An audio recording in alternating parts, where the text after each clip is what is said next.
Okay, so this is the second video of the subject law enforcement organization and administration. In this lecture, we are going to discuss the fundamental theories and concepts of police service as well as the different types of organizational structures. And at the end of this lecture, it is hoped that the viewers and the learners would be able to identify countries that practice the home rule and the continental theories of police service, as well as to apply the concepts of police service. And finally, to identify the different police organizational structures. And again, be reminded that the jumping board of this lecture is based on the multiple choice question that I have presented earlier.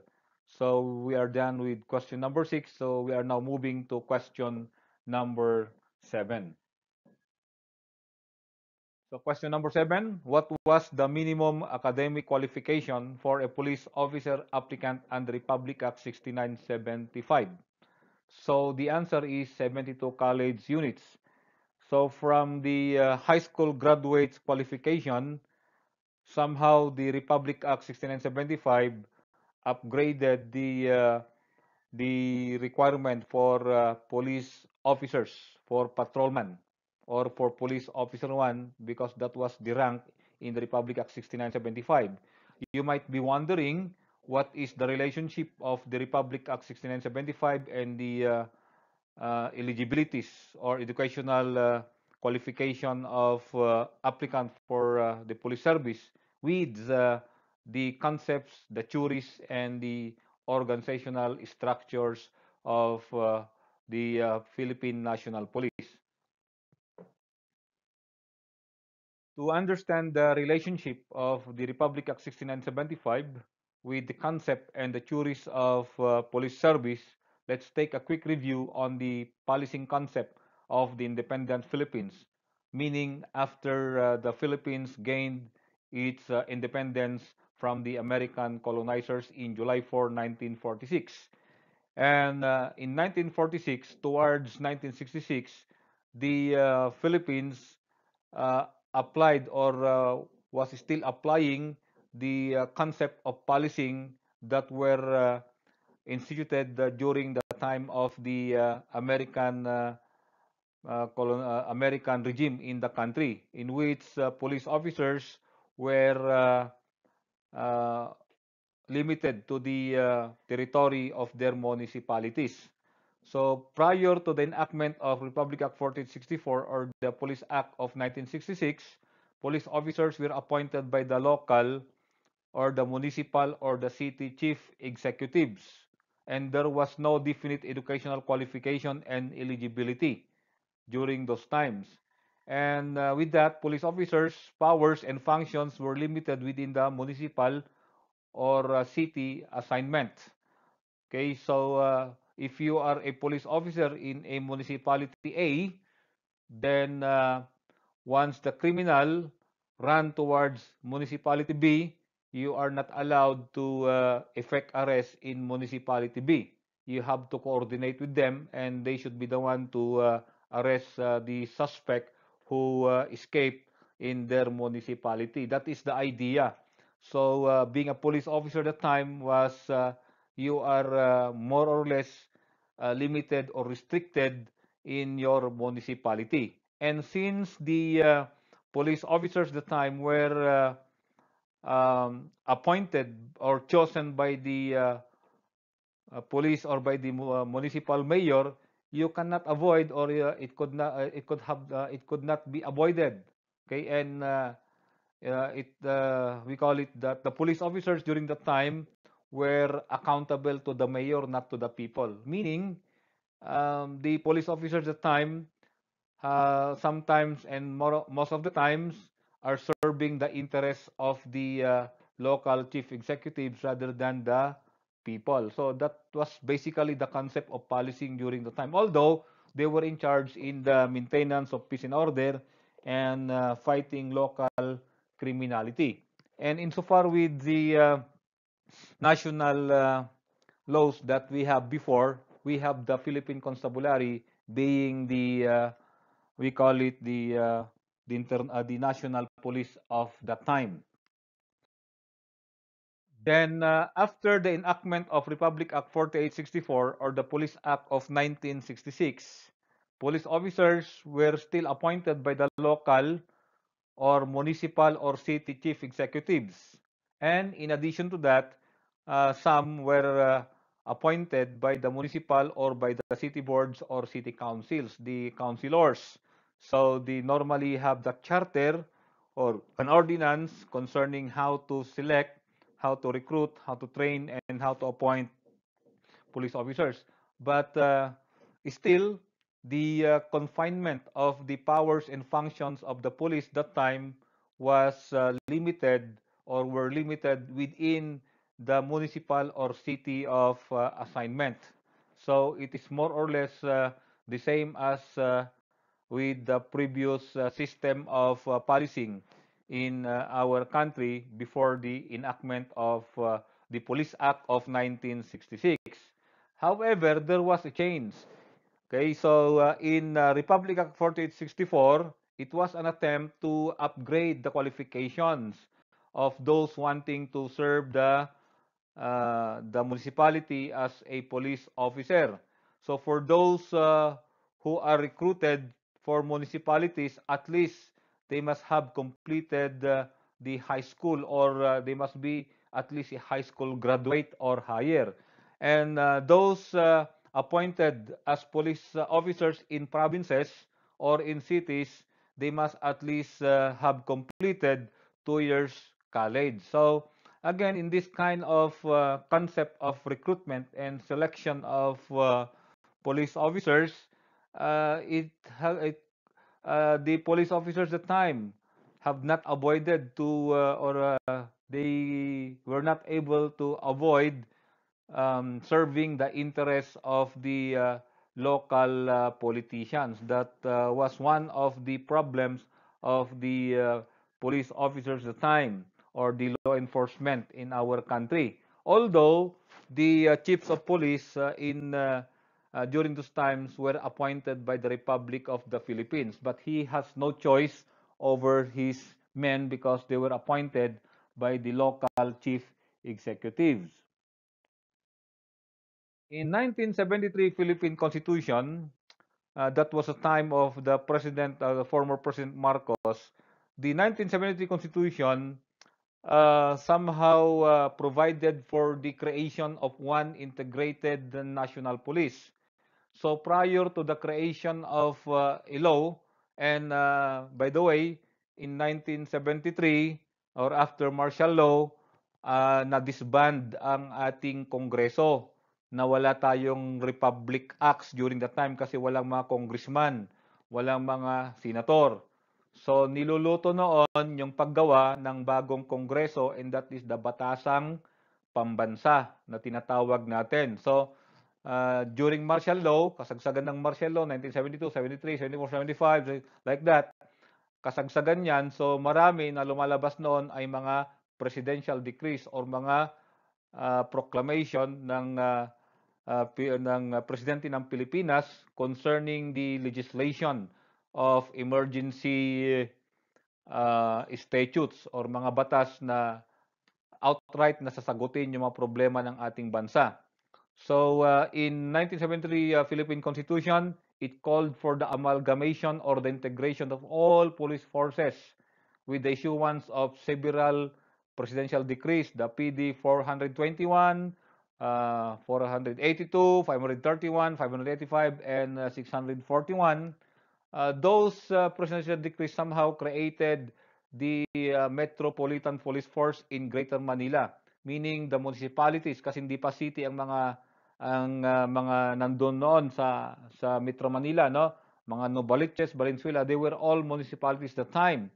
So yung mga kapulisan diyan ay na-integrate sila as a Metropolitan Police Force, meaning lumawak yung kanilang lumawak yung kanilang powers and function within the Greater Manila at that time. it is now called as Metro Manila. On the other hand, in the provinces, okay, the municipal police forces were integrated as one provincial integrated police force. So somehow the police officers' powers and functions in the municipalities were extended beyond their municipalities or city of assignment but limited within the provinces. So yun ang naging sistema doon. So in that particular thing, makikita pa rin natin na nandun pa rin yung kumbaga rule ng politics doon sa mga police officers natin. And again,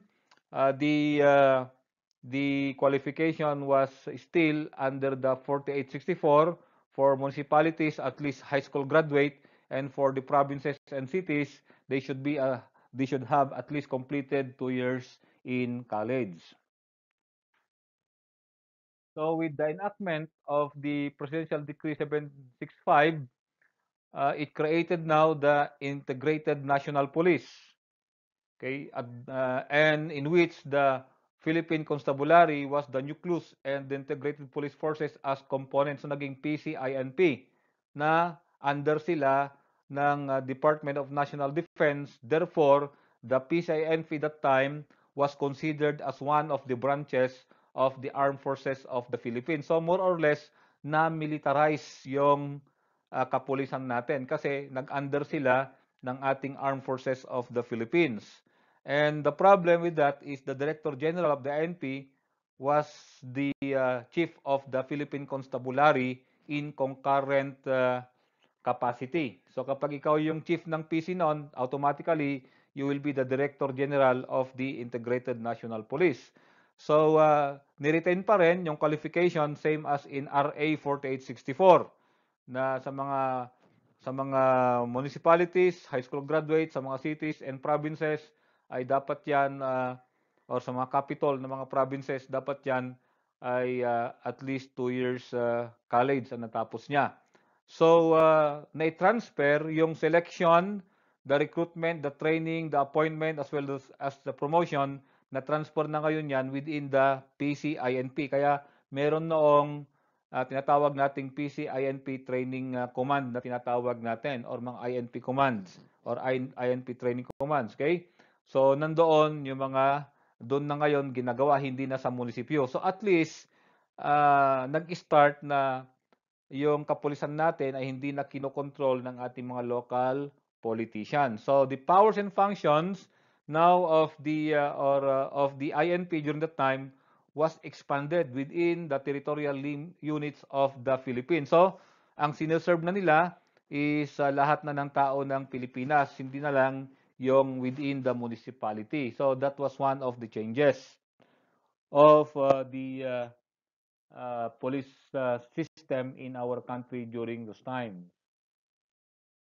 And with the enactment of Republic Act 6975, somehow it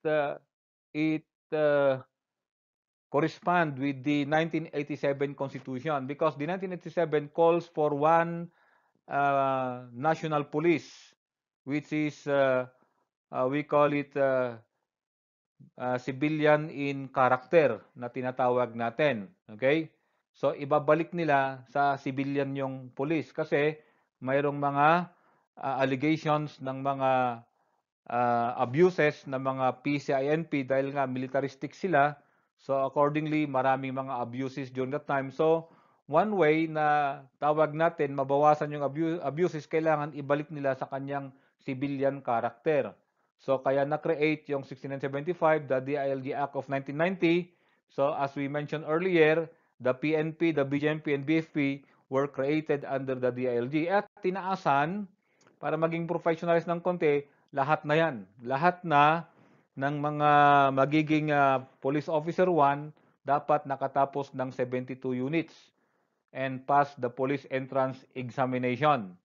Okay, so nagkaroon ng problema noon kung sino magbibigay ng exam, yung NAPOLCOM ba o yung civil service. Okay, so nagkaroon ng friction diyan. Yung mga nakatapos noon ng 72 units na nakapasa ng NAPOLCOM, nahirapan silang ma-permanent sa serbisyo because the civil service claimed na kami dapat ang magbigay ng examination. Kaya hindi nila ina-attest yung appointment ng mga walang civil service exam or walang board exam for that matter. Okay?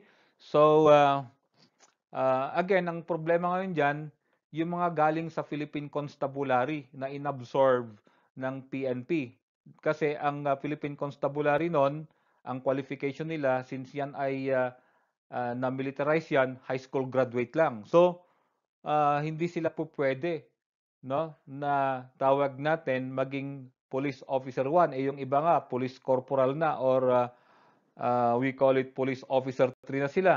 Yung iba, police senior officer 1 na. So, in that Republic Act 6975, nagkaroon ng tinatawag nating provision para bibigyan ng panahon yung mga high school graduate na dati sa INP at high school graduate na dati sa Philippine Constabulary na makatapos ng 72 units. Again, the recruitment, the selection, the training, and appointment and others ay na-transfer na sa Philippine Public Safety College because 6975 also created the Philippine Public Safety College. And under the Philippine Public Safety College is the Philippine National Police Academy, the Police National Training Institute, the Jail National Training Institute, and the Fire Training National Training Institute. So, ang recruitment ngayon, dadaan na ngayon sa NAPOLCOM, okay, dadaan na ngayon sa PPSC, yung selection, training, and everything sa kapulisan natin. Yan ang purpose para hindi na magamit ng mga local chief executives natin, yung ating kapulisan, insofar as serving their own purposes. So still the powers and functions within the territorial units of the Philippines ang function ng mga kapulisan natin with the creation of the Philippine National Police. Ang kaibahan lang yan, nasiparit na nga yung BGMP at saka BFP sa mga police matters. So, in 1998, lumabas yung Republic Act 8551. So, to further civilize and to further professionalize the police, the Republic Act 8551 provided for a 4-year degree course, any baccalaureate degree, and should have passed the police entrance exam given by the NAPOLCOM, by the board exam, professional board exam, or by the civil service second level eligibility. So still the recruitment, the selection, the training and appointment were under the PPSC and the NAPOLCOM. So their powers and functions still ay national in scope pa rin siya. Okay, so yun ang pinaka-konsepto ng policing natin after we gain independence from the American colonizers.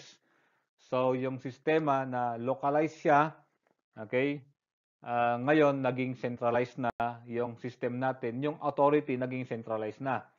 Okay, dati localized yung authority, ngayon naging centralized na yung authority ng supervision and control of the police. Although in 4864, the Police Commission was created purposely para i-supervise yung mga local police forces. Yan. Okay, so what are the fundamental policing theories? Well, you have the home rule theory and you have the continental theory. Now, before you can understand the home rule theory and the continental theory, kailangan alamin natin, ano nga ba yung tinatawag na continental Europe? Pag sinabing continental Europe, yan yung buong continent ng Europe. The Great Britain or the United Kingdom or England is part of the European continent. However, papansinin nyo, nakadetach ang United Kingdom sa Ireland sa Scotland. Nakadetach sila sa mainland. Okay, so kaya itong mainland ng Europe, yan yung tinatawag nilang continental Europe ang tawag diyan. Okay, so the world history tells us that in the United Kingdom ay tinatawag natin nandun yung decentralization kasi nga maraming kingdoms yan, so United Kingdoms, okay? So mayroon nang nauna yung decentralization ng mga government or mga kingdom sa lugar na yan kaysa dito sa mainland Europe nahuli yung decentralization of government. Okay? So since ganun ang naging sistema ng kanilang government, it followed also yung system ng tinatawag natin ng policing noong panahon na yan. So what is that home rule theory of policing? Well, it was practiced in England and later in the United States. As I mentioned in the earlier video, that most of the inhabitants of, or the early inhabitants of the United States of America came from England. Okay, although may mga galing din sa European countries or the continental Europe. So basically, kung ano yung ina-apply ng US when they reach America, yung galing sa kanilang homeland, which was England, yung pinanggalingan nila. So in-apply nila yung home rule theory, nagkaroon ng decentralization of government, therefore decentralized din yung system ng policing. On the continental theory, it was practiced in Spain, France, Italy, and most of the other parts or countries of the European continent. So what are the characteristics of the home rule theory and the continental theory of policing? So next question, what is not a characteristic of the home rule theory of policing? In the home rule theory, the official existence of the police would be impossible if their acts persistently run counter to the expressed wishes of the people. Meaning, ang mga pulis noon, dapat ang kanilang trabaho ay susunod lang sila kung ano yung gusto ng mga tao. Kasi pumapasok na yung semi-democratic system of government na kahit may hari noon, hindi na yung hari ang nasusunod, kundi ano nga ba yung gusto ng tao. Kasi nagkaroon na ng tinatawag nating semi-democratic life doon sa United Kingdom, doon sa England, doon sa Great Britain. So, kailangan yung mga police deserve the interest of the people. They should not be doing their own interests. In the execution of their duty, the police have no powers not possessed by any other citizen. So what does it mean by that? Ang ibig sabihin niyan, ang kapangyarihan ng police that time came from the express will of the people. That's why during that time, Robert Peel said that the police are the people and the people are the police, because the police are created for the people. Okay? Not the people for the police. So that's the idea. Therefore, the power of the police emanates from the will of the people, and the will of the people is expressed in their constitution and expressed in their laws. A policeman has no right superior to that of a private person in making arrests or asking questions or compelling the attendance of witness. In other words, mas mataas palagi yung yung position ng private persons rather than the policeman insofar as the application of the work of the police. So those are the characteristics of the home rule theory. So letter D, he possesses powers greatly exceeding those of the citizen. Well, that is not a characteristics of the home rule theory, but rather a characteristic of the continental theory of policing. Okay, nung nagkaroon na tayo ng independence, dahan-dahan yung yung needs ng tao ang sineserve na ng ating mga kapulisan, kasi little by little they became part of the Civil Service Commission or nagiging civil servant na sila. Although in reality during that time ay tawag natin hindi home rule theory nangyayari, kasi mga appointed na mga mayor Okay, mga kamag-anak ni Mayor, kakilala ni Mayor. So, practically, ayaw nilang makontra si Mayor. Kahit kontrabida na sila sa people, wag lang kay Mayor. So, somehow, ganun ang realistic nung panahon na mga yon. Okay, somehow, hanggang ngayon, may mga ganyan pa rin mga traces ng old continental theory of police service sa ating bansa.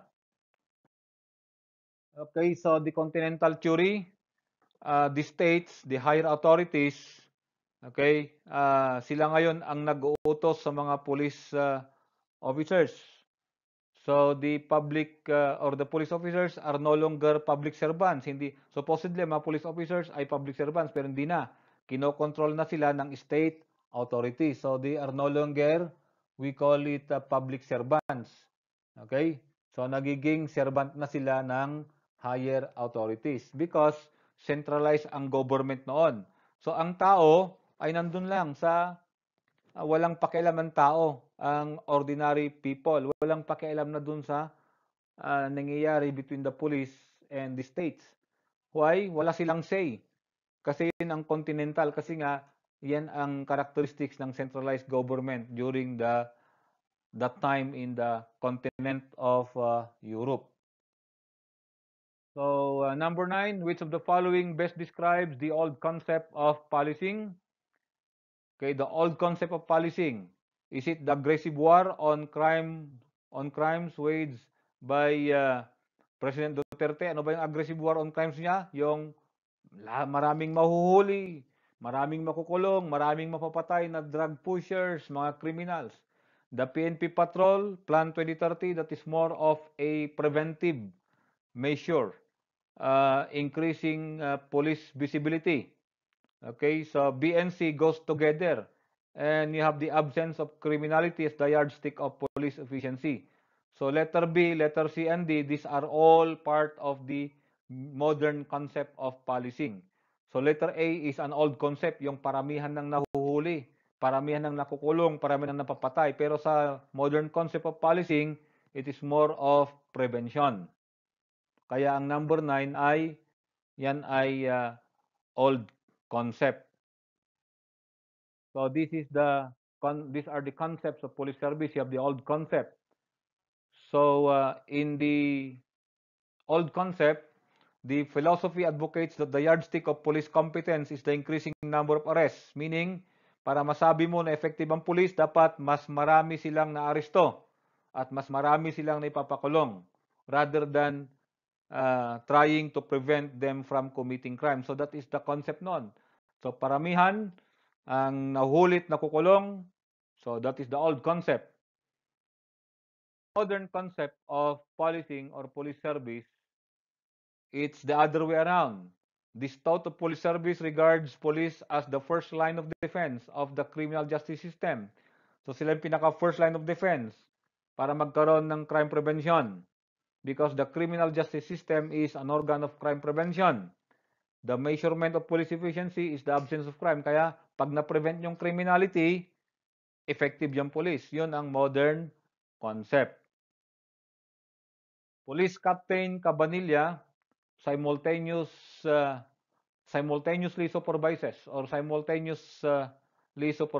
the traffic investigators of the traffic division. Meaning, si Police Captain Cabanilla, sabay niya or at the same time niya na sinusupervise ang traffic investigators ng traffic division at yung mga criminal investigators ng investigation division. Meaning, lahat ng investigador sa iba't ibang division ay under ni Police Captain Cabanilla. At he also oversees the investigators under the Women's and Children's Desk. So what is the type of police organization structure being described? You call that the functional. Meaning, pag sinabing functional, ang isang leader, ang isang hepe, sasakupin niya lahat ng mga similar functions sa isang organization. Whether you belong to different divisions or sections of the police, kung ikaw ay nagtatrabaho sa records, you will all be under the records chief. If your work is on intelligence, ikaw lahat, kahit anong division ka, you are answerable to the chief of the intelligence. Okay, so that is the idea of the functional type. Naka-emphasize doon ng ang leadership at ang control at supervision and management yung function.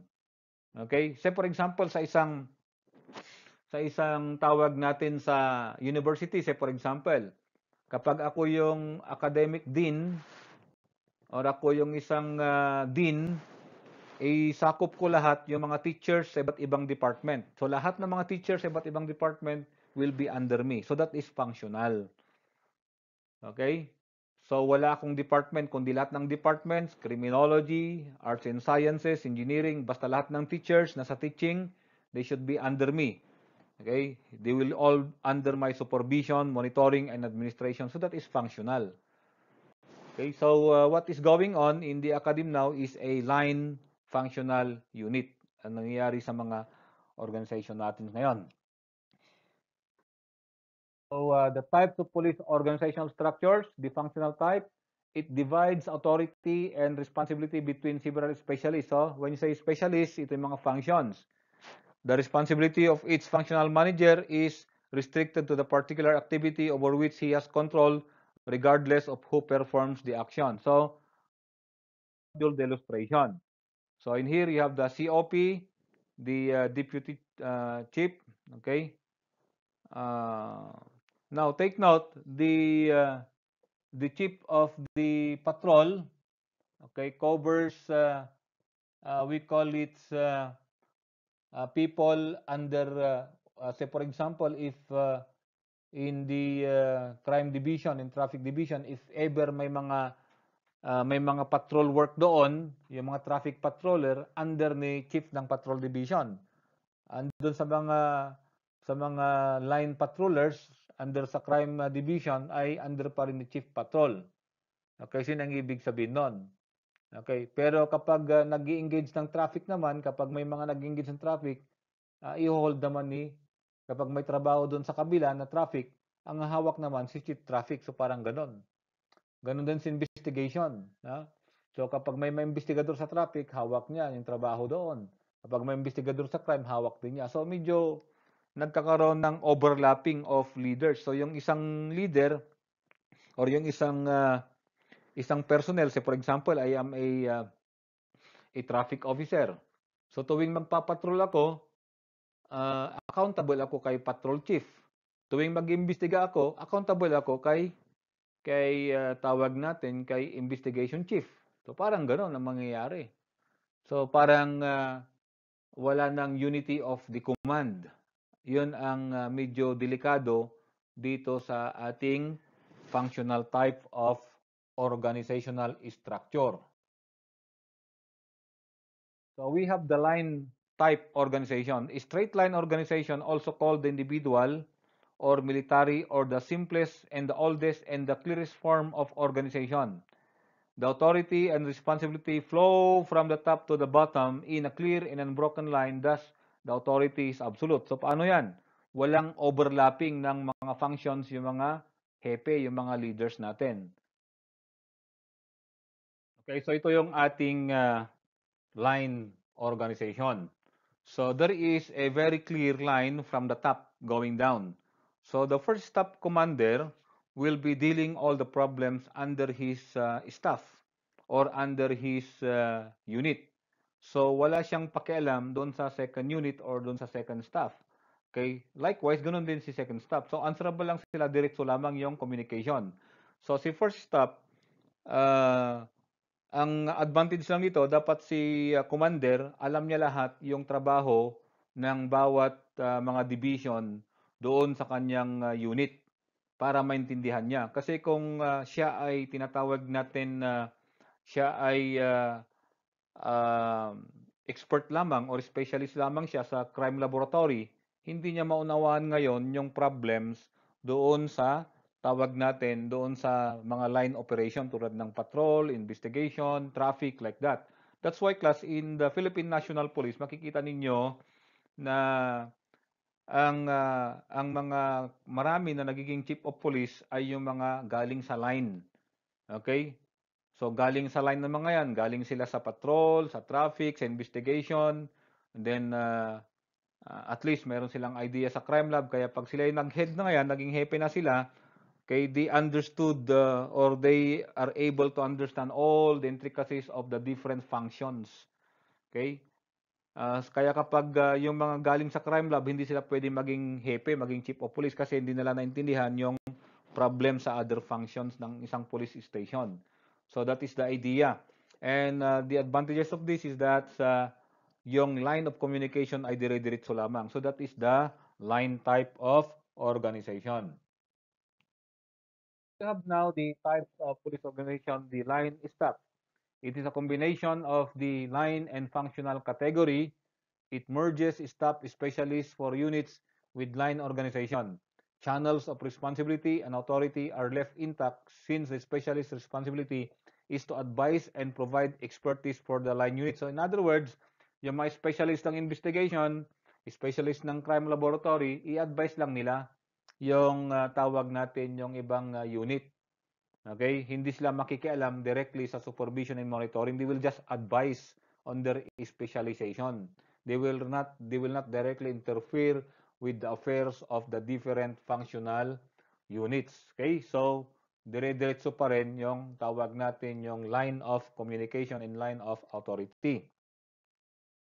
So, ganito ang flow ng tinatawag natin na line staff type natin. Okay? So, mayroon tayong mga hepe ng iba't ibang division. So, they will just provide. We call it coordination or advices doon sa iba't ibang unit. And the Philippine National Police follows the line staff type. Kaya meron tayong mga directorial staff, meron tayong mga administrative and operational staff. Okay? Meron tayong mga support units. Okay? So, mga support units yan.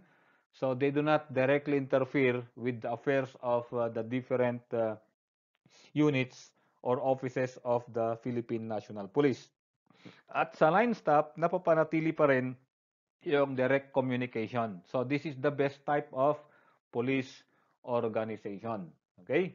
So, kapag may problema si chief ng traffic, pwede siyang magpatulong sa patrol division. Pwede siyang magpatulong sa chief investigation on matters na involve yung mga ganong issues sa kanyang department. So, yun lang ang ibig sabihin niyan. So, pinakamaganda yung line staff type of